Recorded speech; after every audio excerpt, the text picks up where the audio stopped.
Friends, can we talk about some of the roadblocks we face when we know we need to make some thyroid healthy changes? Because too often I feel like these are the things that keep us stuck. And today I just want to air these things out and get them on the table, especially when it comes to thyroid healthy eating. There's all kinds of aspects of our lives that we're asked to examine as thyroid thrivers or change, but food really deserves its own conversation because it's deep emotional territory. I mean, this is stuff that goes back to our childhoods and into our current feelings about ourselves, our beliefs about what is and isn't possible. And they're also just legitimate, pragmatic concerns. Is this going to be too hard for me? Will I have to be cooking all the time? Can I afford to eat this way? Is it going to be super restrictive? Today, I'm going to address all of those questions. Not only have I been through it myself, but I've been through it with hundreds of other thyroid thrivers as a health coach, and especially back when I was running Thyroid 30. And across the board, getting our heads around these questions and concerns and fears is really, I feel, an essential first step towards eating well so that you can feel well. So let's bust some myths, fears, and roadblocks around thyroid healthy eating. You're not going to want to miss this high impact episode, so stick around. Hello, Thyroid Thrivers. Welcome back to another episode of Thyroid-healthy Bites, a weekly podcast dedicated to helping you live well and eat well so you can feel well. I'm Ginny Mahar, your host and the face behind the apron at hypothyroidchef.com.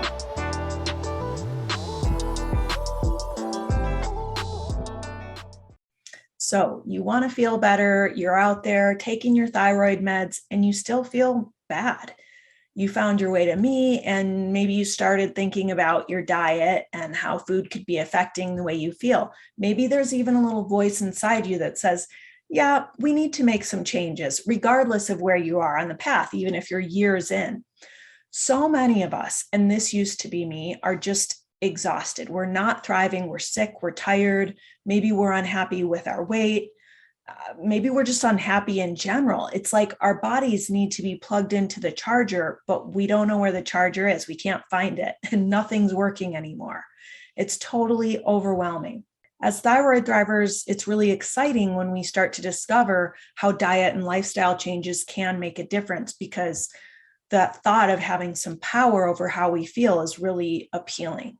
But when you start digging into the information, stuff gets real really quick. I mean, we're talking about eliminating gluten, not just a little bit, but 100%.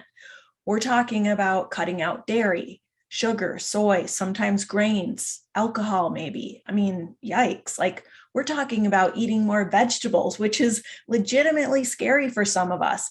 And we're talking about avoiding environmental toxins by buying organic food, which, costs more. So this is for real. And it can be really upsetting, I guess is the right word. And I see you. I get it, because I am you. Like, I've been there. I've done that. I've lived to tell the tale. I've cried plenty of tears about having to bid farewell to some of my favorite foods. And I've struggled to figure out how to feed my family. I've had to look at reprioritizing our household budget, making health supportive food a higher priority on that budget. I've done the elimination diets. I've really been my own guinea pig, and I felt alone and scared and grief stricken that I simply can't eat and drink whatever the heck I want and feel okay anymore. I can't. And trust me, I've tried that experiment over and over again. I've had to change, not just the way I eat, but my entire career. I mean, remember, I was a chef, so I get the frustration, the fear, the anger, the resentment. So today we're just going to get this all out on the table. We're going to air it out, because sunlight is the best disinfectant. And while these fears and concerns and roadblocks are real, in a way, they're kind of like the monsters under our beds, just meaning that they're not as big and scary as our minds sometimes make them seem. So let's tame them. The plan for today is that we're going to quickly touch on why thyroid healthy eating is important, though many of you already know this by now. And then I'd like to address your biggest fears and concerns and questions about thyroid healthy eating. Is this going to be too hard for me? Will I have to be cooking all the time? Can I afford to eat this way?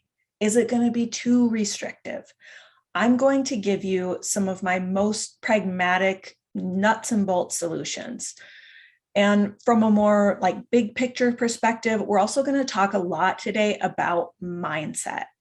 Remember, I'm not just a health coach, cooking instructor, and patient advocate. I'm a thyroid thriver too. So throughout the episode, I'm going to share some of my personal experiences with overcoming these roadblocks. And this isn't to tell you how you should walk your path, but hopefully just to help you remember that you're most definitely not alone, not even close, and to help remind you that it is possible to feel better. So let's dive in. Why is thyroid healthy eating so important? It was about 7 years ago, I hit my rock bottom and I had completely forgotten what it felt like to feel like myself or have energy. I was sick and tired all the time. And the turning point was really when I found a new doctor. And the first thing that she talked to me about was eating. And we did all the tests. We looked under all the rocks and made sure we weren't missing other root cause factors like things like underlying infections or heavy metal toxicity or nutrient deficiencies and so on. And we dealt with some of that stuff. But the foundation of it all was and is and always will be thyroid healthy eating. This is what really turned things around for me and what keeps me feeling optimal today. So if you've been with me a while, you've heard me say this before, but I'll say it again. Food is not the only piece of a healing puzzle, but it is an essential piece. And from a functional medicine standpoint, every single chronic condition, health risk, and healing victory depends at least to some degree on food and on the kind of anti-inflammatory, nutrient-dense diet that we talk about here on Thyroid-healthy Bites and that I share on Hypothyroid Chef. This is based on the latest research on eating for autoimmunity and chronic illness, eating to reduce inflammation, eating for gut health, eating to prevent the most common health issues like diabetes, cancer, heart disease, Alzheimer's. I really like the visual of a teeter-totter. And the base or the fulcrum of the teeter-totter is food. It's what you put in your mouth. And if that fulcrum is too far to the unhealthy side, you're going to stay in an unhealthy place. You are stuck there. Now, if we move the food fulcrum to the center with 50-50 unhealthy and healthy foods, we're going to wobble between being healthy and unhealthy. We're not shooting for the teeter-totter to balance in this metaphor, okay? But if we continue to move that fulcrum to the healthy side, we more firmly set that teeter-totter in a place of health. And that's where we want to sit. Not stuck in unhealthy, not wobbling between, but firmly set in a place of health. So just an FYI, this episode isn't really about the nuts and bolts of thyroid healthy eating. We did recently cover that on the show, but it's too much ground to cover today. And I really try to keep these episodes digestible. So if you're here and you're going, wait, what's thyroid healthy eating? What are you talking about? Go back to episode 5, I think it is. What is thyroid healthy eating? Also, I just want to mention a quick disclaimer. This is for informational and educational purposes only. In no way should this be considered a substitute for professional medical advice. Always discuss making diet and lifestyle changes with your doctor first. So we know thyroid healthy eating is important. And thyroid healthy eating happens to be healthy eating for all kinds of health benefits and disease prevention as well. And we know we're supposed to do this, what we're supposed to do. So why aren't we just doing it? Or why are we struggling with it so much? Like, why is it so hard to stay the course? This is really my passion as a health coach. And the experts tell us a lot about what to do. And that's super important. But we also have to focus on how do we actually go and do it. I mean, even a game plan doesn't do us any good without implementation. So what's getting in our way? We've all been here, and I think most of us kind of have to revisit this again and again because this is hard.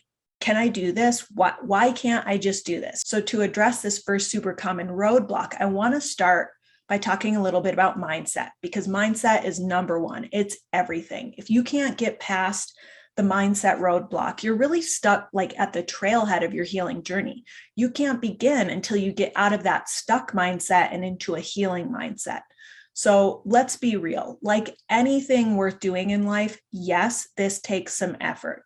Saying yes to thyroid healthy eating means saying no to other things like starting your day with coffee and donuts, which is an absolute blood sugar nightmare, by the way. It means saying no to eating mainly processed foods or convenience foods or stuff in a box. It means saying no to going through the drive-through and yes to preparing home-cooked thyroid healthy meals instead. There will be sacrifices and there will be some work. Sometimes, people reach out to me who want so badly to feel better, but they also want to spend zero time or effort or energy to do it. And I'm going to be honest, it just doesn't work that way. It doesn't work that way for anyone. And this is a lie I will never tell you. If you want this to happen with the wave of a magic wand, I'm sorry, but I can't help you. I wish I could. And the same rules apply to me. I'm not a magician. I can't pull a rabbit out of a hat, and I don't have superpowers, even though I wish I did. I wish we all had superpowers and magic wands, and it would be just like the fairy godmother who waves that wand and suddenly the table's full of thyroid healthy food, and waves it again and the dishes are done. But sadly, that's not real life. So if you want anything in life, whether it's six-pack abs or a Tesla or the energy to play with your kids or grandkids, it's not going to come for free. You can make the vision board. You can put what you want on there, like vibrant health or lots of energy. But to actually get there, you have to put in the effort. And if you're willing to put in that effort, dreams really do come true. I mean, I'm here to help you and to hold your hand and to keep you inspired, to get you farther faster and to remind you that you're not alone, and ideally give you like the tools and things that you need to do this. But I know that half of this is knowing not just what to do, but how to do it. How do we take action? Speaking of, I just have to pause for a moment to tell you that I am this close to launching my new Thyroid Healthy Meal Plan Kickstart. This is an ebook, a game plan, a mini course, and a resource bundle that's going to help you make the changes that we're talking about today. And I've been working on this since last summer, so it's big. And this is the offering that is going to help you eat well so you can feel well. I'm so pumped to finally be able to share this with you. It launches March 7th. So if you're listening to or watching this episode in the future, it's probably already here. And I don't want to give too much away, so I'll leave it at that. But I'm just so excited to bring this awesome resource to you that I had to share. In the meantime, if you want to stay in the loop or, get updates, or if you're ready to get started today with thyroid healthy eating, the best way to do that is to download my Thyroid Healthy Grocery Guide. This is just a one-page printable. It features over 130 delicious thyroid healthy foods to choose from. So you can use that as a starting point to start imagining and planning your own thyroid healthy meals. That will also subscribe you to my weekly newsletter where I share recipes and lifestyle tips and updates about my new offering and all kinds of good stuff. So grab that at hypothyroidchef.com/grocery, and I'll also put the link in the show notes for you. Okay, sorry to go off on a tangent there, but here's what I want you to know. Eating thyroid healthy every day is possible and it's worth it. I'm living proof. And yes, it was a really big adjustment, but it gave me my health back. You can't put a price on that. So not only did it give me my energy back, like somebody flicked the lights back on inside my body, but it has kept me healthy and really moving in the right direction. Because this isn't a linear path, it's not a straight line. We're all human. I've fallen off the wagon more times than I would like to admit. I've had health setbacks. And the chronic stress that we've all been under these last couple years has really required me to double down on some of my thyroid healthy practices. But the point I really want you to hear before we get into the meat of the show is that you can feel better. Believe that you can. And it all starts with adopting a healing mindset. Like, if there is a magic wand that you can wave to speed yourself along, mindset is it. And it costs nothing. And it changes everything. So how do we adopt a healing mindset? It really starts with believing that you're worth it, that you're worthy, worth the effort. Like, this is a very common mindset roadblock for thyroid thrivers. And I'm going to go a little Brene Brown on you for a minute here. So bear with me. You get to have needs. I'm going to say it again for the ladies in the back. You get to have needs. And I say for the ladies in the back because as women, we are hardwired to care for others, sometimes before we care for ourselves or at the expense of caring for ourselves. And maybe you can get away with this when you're younger, but eventually this MO times out. Like, we crash. We can't sustain it. You get to have needs just like everyone else, and your needs matter just like everyone else. This one's for all thyroid thrivers, regardless of gender. But there's this idea that's marketed to us by our doctors that hypothyroidism or even Hashimoto's is no big deal. Just take your levothyroxine, monitor your TSH, and all your problems will be solved. For many of us, it just doesn't work out that way. To be clear, I'm not knocking medication or medical care. It's a must for all of us. It doesn't make you a bad person if you need to take supplemental thyroid hormone for the rest of your life. I do. I take meds, and statistically, there's a very good chance I will always need them. The trouble isn't that thyroid medication doesn't work. It's that it's not the cure-all that it's supposed to be or that we're told it is. It helps. It's necessary. But when I was just taking my thyroid medication and just monitoring TSH and not making any diet and lifestyle changes, I was symptomatic as all get out, miserable. Like, that standard of care cost me 4 years of my life, but I didn't know any better. So I was stuck there until I reached that rock bottom place. And it took diet and lifestyle changes to really reclaim my health. And this is common. This is probably why you found your way to me. Like, the trouble with the idea that we just quietly take a pill and that's it is that it kind of implies that that's all that's needed to feel optimal. And when we don't feel optimal, that it's all in our heads. Like many of you, I was told this in so many words during those 4 long, dark years. And it made me believe that there was something wrong with me, like as a person. But you are not crazy. You're not making this up. I believe you. And trust me, you are far from alone. So 3 big mindset roadblocks we need to address. Trust your instincts, honor your worth, and allow yourself to have needs. When we get past these and then we're ready to take action, the next mindset gremlin that we come up against is that we don't want to be that person, like the one who doesn't eat gluten or dairy, the one who says, I'm sorry, I just don't eat that. We don't want to be a nuisance.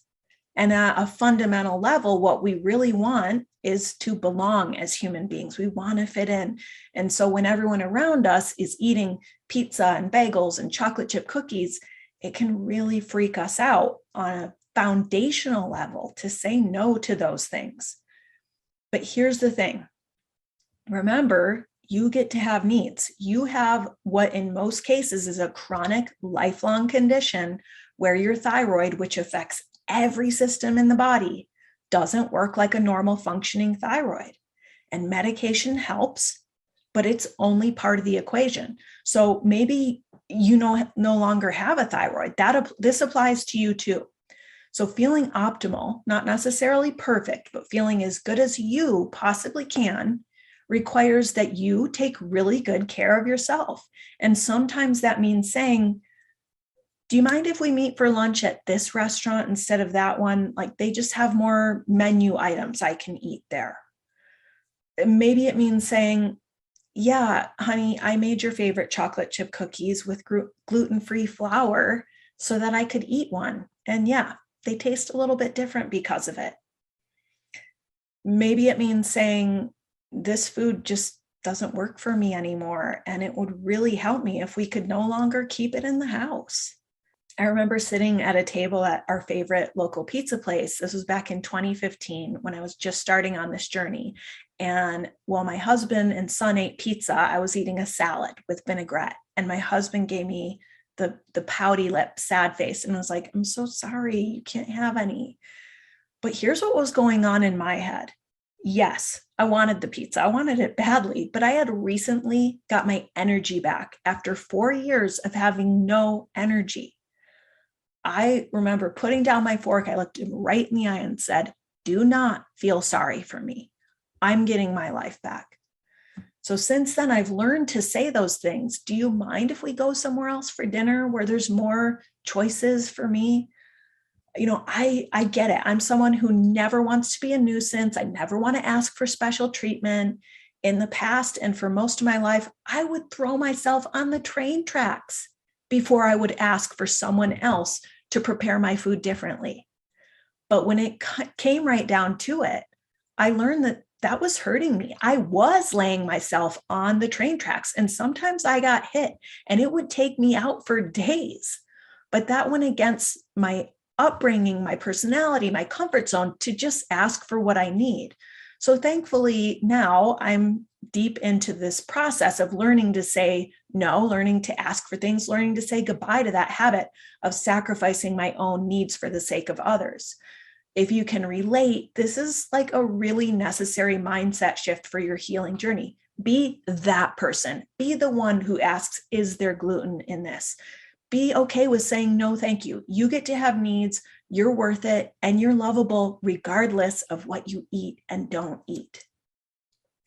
So along the way and over the years, I've figured out some solutions that work. Like, I don't really love sitting at our favorite pizza place watching everybody else eat pizza but me. But pizza night is essential. So what we do now is pizza at home. I get a cauliflower crust. I load it up with things like my dairy-free lemon basil pesto, artichoke hearts, chicken, sliced mushrooms. Like, my mouth is literally watering just thinking about it. I mean, I load up that crust with so much colorful goodness, and I absolutely genuinely love it.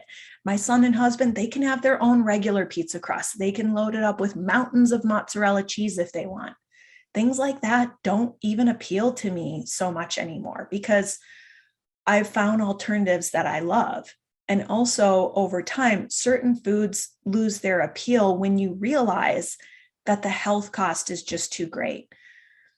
I know that when I fall off the wagon and I fall face first into a traditional pizza, which, yes, has happened a time or two, I'm actually hurting myself. Like, when you lose your health and then reclaim it, when you see your antibodies go down because of dietary changes, and you connect those dots between which foods work for you and which ones don't, it makes it easier to say no. And to say, I get to have needs around this because this is what it takes for me to be okay and to be here, not just for my own life and dreams, but for you, for my family. So mindset is everything. You got this. You're worth it. Don't be afraid to come out of the chronic illness closet and ask for what you need. Will this be too hard for you? Will it take effort and courage and gumption? Yes. But will it be too hard for you? No way. Because I'm here to make sure you have way more help, support, and tools than I did. Okay, let's move on to the next big roadblock and get into some of these more like pragmatic nuts and bolts. Time. Will this require too much time in cooking or more time than I have? It will require some, yes, as we already talked about, but it already absolutely does not need to take too much time. If you have a solid system, as in a weekly meal plan, you can eat thyroid healthy meals all day, every day. Ben Franklin said, you can do anything you set your mind to. And it was also Ben Franklin who said, if you fail to plan, you're planning to fail. So according to our buddy Ben Franklin, you can do anything you set your mind to if you plan it. And nothing could be more true when it comes to thyroid healthy eating. A good plan or meal planning system is what makes thyroid healthy eating doable. Not just for a few weeks, not just for 30 days, but for good, because this really isn't just a diet. It is a lifestyle shift. This is about, how do I make this my new normal? So having a simple meal planning system is what has enabled me to stay the course with this for the past 7 years. If I didn't meal plan, I probably wouldn't be here today hanging out with you, because I would still be exhausted and sick and watching my life and my dreams slip through my fingers. Well, it took everything I had just to get through the day. It is as simple and as powerful as that. So basically, one day a week, I spend about 30 minutes picking out some recipes. I get groceries. I spend that one extra day on a bit of extra meal prep that sets me up for the week. And then throughout the week, breakfasts, lunches, and snacks are primarily provided by meals I've already made, as in leftovers. I spend no more than an hour making dinner most nights. Like, I would say I make dinner 5 nights a week or so. I'm preparing dinner. And then the rest of the week, the fridge is filled with food that I've already prepared. It's really simple. It's not rocket science, but it is a game changer. Thyroid healthy eating does not need to be overly time consuming. I'm a busy working mom and I like to cook, sure, but I have no desire to spend all day in the kitchen any more than the next person. I spend a little extra time cooking on one of my weekend days and then prepare those thyroid healthy dinners, we'll say 4 to 5 nights a week, and that provides me and my family with food all week long. And for me, this approach has been really time tested. It's what we've done as a family for years now. For you, it's absolutely tweakable. Is that a word? It's doable. It's tweakable, it's customizable, and it's doable. When it comes to our biggest fears and concerns, what comes after time? You guessed it, money. I can't afford to eat organic. I can't buy these expensive ingredients. If that is truly your reality, I am not here to argue that you should financially overextend yourself to buy organic, for example. But I would like to help you explore asking yourself, is this really just your reality, or do you just believe it is? Because limiting beliefs are such a common roadblock, and they're just a part of being human. They're also rampant around food. And when we become aware of these limiting beliefs, that's when real change can happen. It's kind of like working out. Do you really not have time, or is it just not a priority? Do you really not have money for healthy whole foods, or is it just not a priority? Like, people get really mad about this one, but I have to ask it, because sometimes reality is just a story we tell ourselves. And I'm here to help you get over those roadblocks. Sometimes, though, money is a real roadblock. And if that's your reality, that is okay. Inflation is crazy right now. Half of Americans were already living paycheck to paycheck before this whole thing. And if you're on a super tight budget, just know that it doesn't mean you can't afford to thrive, because there is always something, some aspect of our lives that we can tweak to support our health that does not cost a dime. Here's an example. Take a few belly breaths and practice any form of gratitude you want over your food before you eat, for it, just as an example, and you will literally get more nutrition from it. You'll lower your cortisol and you will improve digestion. In this health and wellness space, I think we can get really uptight about the whole thing. We get super rigid about the rights and the wrongs of how we're supposed to eat. And I get the science and the reasoning behind all of it. But from a human standpoint, as in trying to help real people make real change, that rigidity in a lot of ways is not serving us. We need to be at peace with our food. And that comes from meeting ourselves where we are and doing our personal best without comparing ourselves to others. Like, you're not a bad person because you bought the regular broccoli instead of the organic broccoli. Let's not forget to support each other in simply doing the best we can, regardless of what that looks like, because you and only you get to define what doing your best looks like for you, okay? And stressing about it is in many ways worse for us than eating a food that's, let's say, less than ideal. So meet yourself where you are, be at peace with yourself and your food, not at war. As hypothyroid chef, I also have a responsibility to tell you that, yeah, the organic broccoli is more thyroid friendly than the conventional broccoli. Common pesticides and fertilizers have been linked to increased risk of thyroid disease, an increase in thyroid antibodies, a decrease in the production of thyroid hormone. Like the thyroid is sensitive to environmental toxins, and that's just a hard truth. And buying organic produce or things like wild salmon or grass-fed beef is more ideal for our thyroid and overall health. It's also more expensive than their conventional counterparts. So this is where I want that magic wand again. Does anybody know where I can get one of those? Like, seriously. I know people get upset about this one, and I've gotten your comments and DMs telling me just how mad you are that better food costs more. I don't know how to fix that. Thyroid healthy, whole, organic foods do in many cases cost more. And if they're not accessible for you, you just do your best in the way that makes sense for your big picture. One tool you can use is the Environmental Working Group's Dirty Dozen and Clean 15 lists. These lists the produce items that are like most important to buy organic and those where it doesn't matter quite so much. So that's a great tool for prioritizing. Well, I have to maintain my integrity to that mission of helping you make the best, most informed choices for your health. I also want to offer real world solutions. So I'm going to quickly give you my top 5 ways that I make thyroid healthy eating more affordable. First, buy food that's in season. Not only is it more nutrient dense, it's cheaper. Things like berries, greens, green beans, peas, herbs, all those things are examples of produce that you can buy cheaper when it's in season, and then you can freeze it. So secondly, consider getting a chest freezer or an extra fridge and freezer. Yes, this costs money, but if you have the space and can find a used one, it will pay for itself within the year. Not only can you store big batch recipes that you've made for instant thyroid healthy meals and have those on hand, but you can stock up when things are on sale and store them in the freezer. Because we rely on more fresh food as Thyroid Thrivers, like an extra freezer serves as our new convenience store. We have an extra fridge in our garage that is over 30 years old that I use all the time.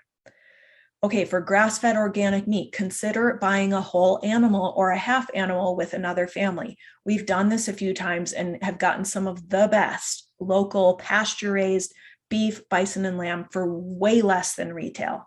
So anywhere you can cut out the middleman is going to save you money.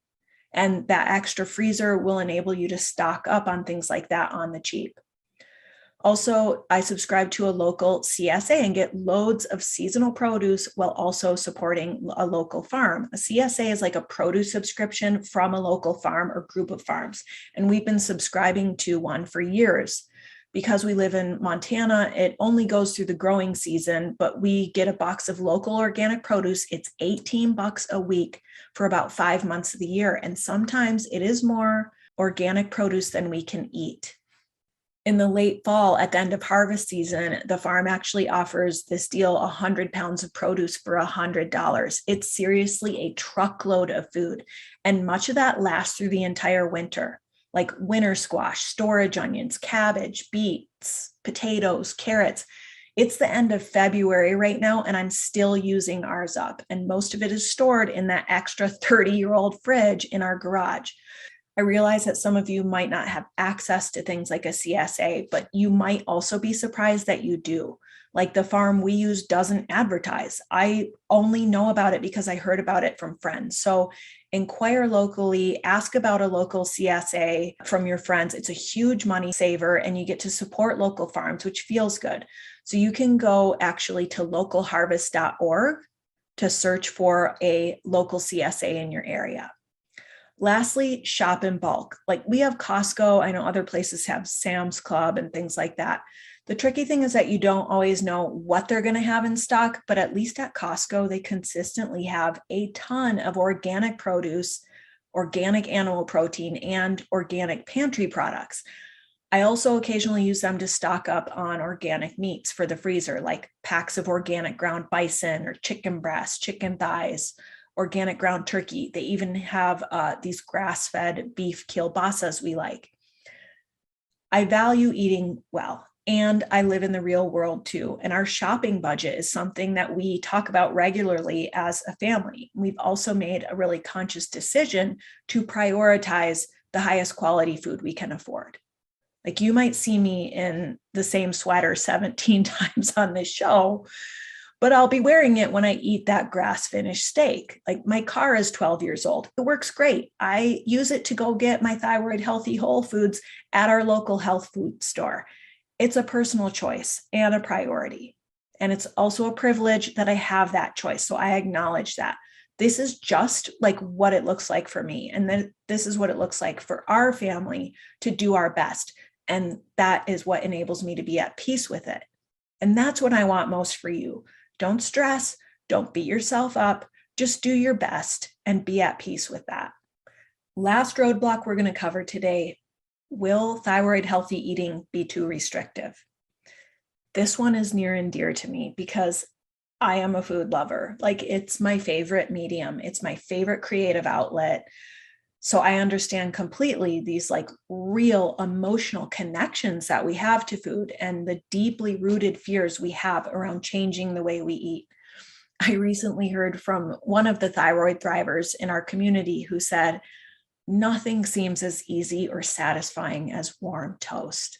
Like, I really felt this one deep in my heart. I mean, toast is like the ultimate comfort food. The smell of warm toast, the best. And whatever factors have gone into making that a health risk for us is just so unfair. I wish it was different. I miss toast too, but I've gotten so far out of the habit of eating it that it doesn't tug at me quite so often. When it does, I keep a loaf of gluten-free bread in the freezer for those times when nothing else will do, like avocado toast. Sometimes I need a couple pieces of avocado toast. You know, when you get those hankerings that like just won't quit. But that's the thing. You may need to make adjustments, but there are ways to have nearly all those comforting foods that you love. They might be different, but life is different. You're different. And when your health depends on it, you'll find that you get just as excited about that occasional piece of gluten-free toast. You can find ways to scratch the itch without going off the rails. I have gluten and dairy-free pizza crust I love, bread I love, dairy-free ice cream I love, grain-free tortillas and tortilla chips I love, grain-free crackers. These aren't staples in my diet because now I focus more on and honestly crave more for foods like roasted beets, wild-caught salmon, fresh blueberries. You know, my tastes have changed. I'm more in tune with what my body wants and needs. And also, too much gluten and dairy-free processed food is a really common pitfall we kind of need to avoid. Like when we just replace our old dietary staples with gluten-free, dairy-free, or paleo replacements, those foods can be really starchy, hard to digest. They can spike our blood sugar depending on what's in them. So to be clear, I'm not advocating to just replace your standard American diet with a gluten-free standard American diet. What I am saying is that we live in a time when there are so many good options available to those of us who not just want, but need to abstain from some of those foods for our health. And those replacement options enable us to have some flexibility, some normalcy. Okay, so like my King Arthur Measure for Measure gluten-free flour blend, I'm not making pancakes with it every weekend. I'm making other things for breakfast most weekends now, like hash with tons of colorful veggies. But at Christmas time, let's say, when my son says, Mom, can we decorate Christmas cookies? Things like that allow me to not only participate in making and decorating those cookies, but I get to eat some too, without completely derailing myself from my healing goals. It helps keep me happy. Too much self-denial and restriction is not a happy place to be. It's unsustainable. And changing our overall eating habits may be required, but we can use those substitutions to help us stay on course. I'm always happy to share the products I love. So if you're curious, just drop a comment or DM me, or you can check out my Hypothyroid Chef favorites page. I've got all kinds of stuff on there. When I first started this journey and my new doctor started educating me about anti-inflammatory eating, I remember looking at the list of all the foods I was supposed to eliminate, and it was like a bomb went off in the middle of my life. I was a chef. Like, cooking and creating with food was all I wanted to do from the time I was tall enough to turn on the stove. And as an adult, my livelihood depended on preparing food and creating recipes and teaching people how to cook. It was my identity. But even before I had my new doctor, even before I knew I had Hashimoto's, not just hypothyroidism, I had started to already discover those correlations. Like too many grains would cause brain fog, too much dairy would inflame joint pain, too many eggs would cause stomach pain. So I had already started to connect those dots. And when I had those inklings confirmed, not just by my new doctor, but all these books I was reading on thyroid healthy eating, the other shoe dropped. It felt like I had this artist palette with every color in the rainbow at the ready. And then something called Hashimoto's came along and just wiped half of those colors away. Like devastated is not too strong a word for how I felt. And other people who knew me as a chef and had certain expectations of me in that way, some of them didn't get it. I didn't know how to feed myself, much less making food for others.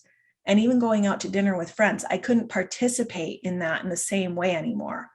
So now I was that person going, is there gluten in this? I remember we went out to one of our favorite restaurants with relatives right after I had learned about several food sensitivities and elevated thyroid antibodies, and all these dietary changes I needed to make. And I was totally overwhelmed by it all. It was so brand new. It hadn't even really set in.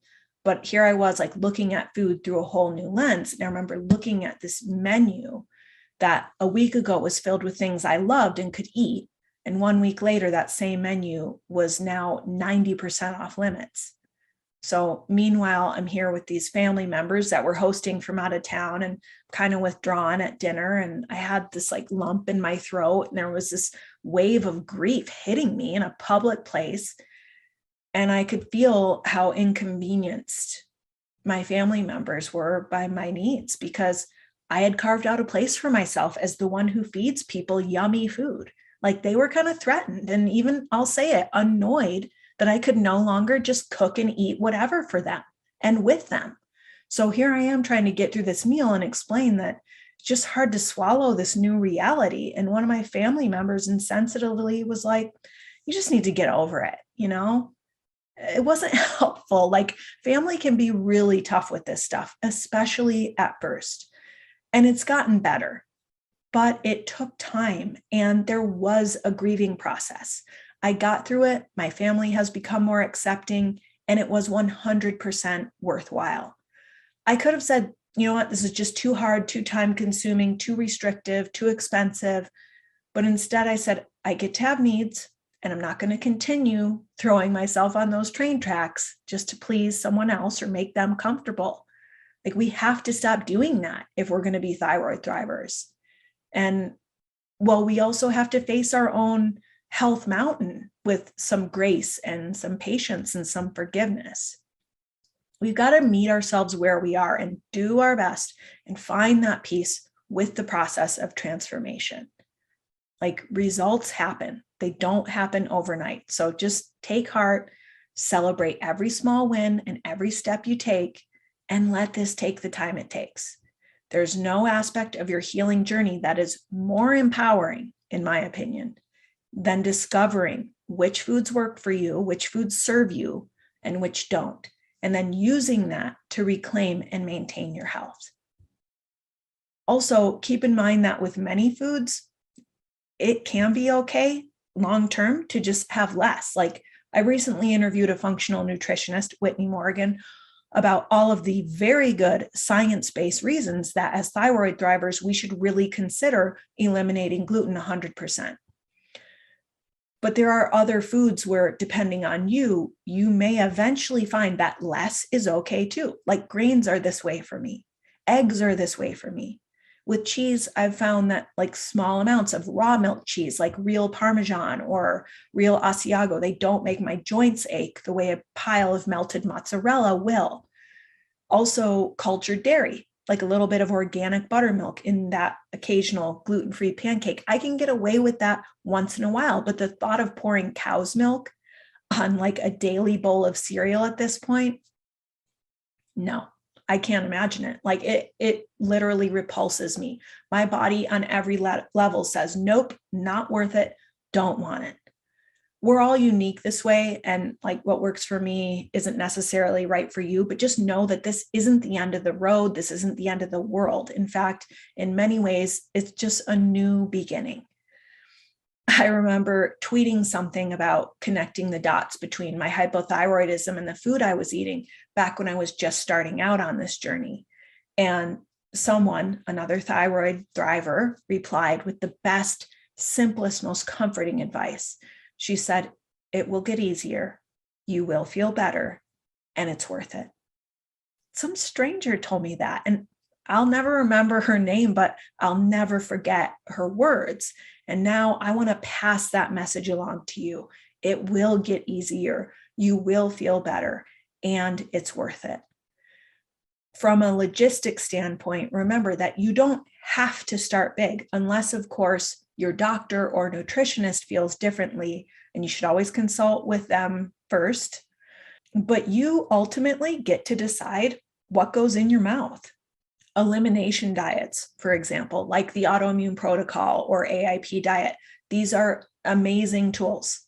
They can calm inflammation, they can heal the gut, they help us discover our food sensitivities, but the elimination phase does require quite a bit of restriction.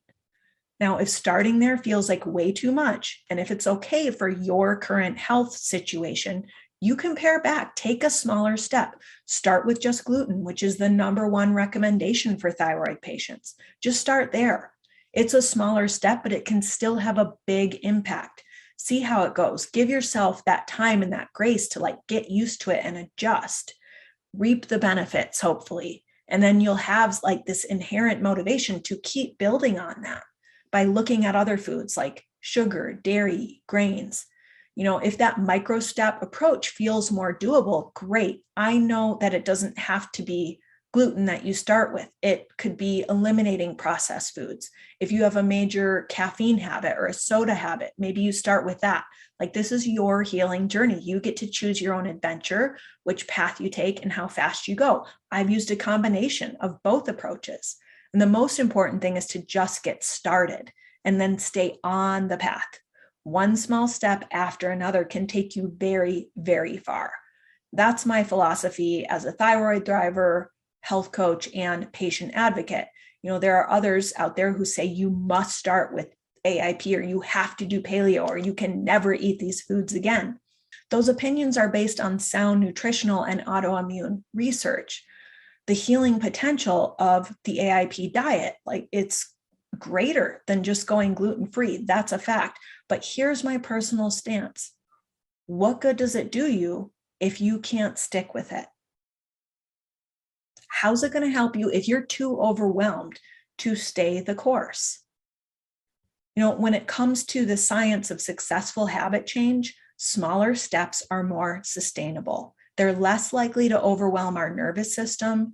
They're more likely to be assimilated into your life, or in other words, to become your new normal. More drastic life changes, especially when they're made all at once, have a far greater likelihood of becoming that thing you do for 30 days and then completely forget about months later because it was just too hard. Picture two very tall ladders, okay? One's got lots of rungs spaced close together, small steps. The other has just a few rungs spaced very far apart. The ladder with the rungs spaced close together, that's easy to get onto. It's easy to climb. You can imagine yourself getting all the way to the top, right? The ladder with just a few rungs, you can't even reach the first one. How are you supposed to climb that? And even if you do figure out a way to make it to the first rung, you've got another huge reach to get to the next one. So unless you're like medically being advised otherwise, it's okay to walk this path at the speed that's right for you. Just make sure you find the path and get started and then keep going. Is that helpful? I sure hope it is. I hope this has given you a new perspective, some fresh ideas, some nuts and bolts solutions, and just the inspiration to know that you got this and you can walk this journey in your own way. And whatever that is, that's right for you, that's okay. That's great. And we can be on this path together, even if our paths look different, even if some of us are 20 miles down the road and some of us are just starting out. It's all good. You will get there. You can feel better. And this is like the biggest, most profound, life-changing thing you can do, not just for your thyroid, but for your overall health. So you got this. I know you do, and I'm here to help. I can't wait to bring you my new solution in just a couple weeks, the Thyroid-Healthy Meal Plan Kickstart. If you want to get connected with me today, don't forget to download that Thyroid-Healthy Grocery Guide. The link is in the show notes, or you can grab it at hypothyroidchef.com/grocery. If you've enjoyed the show, please don't forget to like, subscribe, leave me a comment. I'd love to hear from you. I'd love to hear what you thought. What are you struggling with? What have you found along the way that's worked? Let's connect and let's walk this path together. All right. Thanks so much for watching, and I'll see you next time.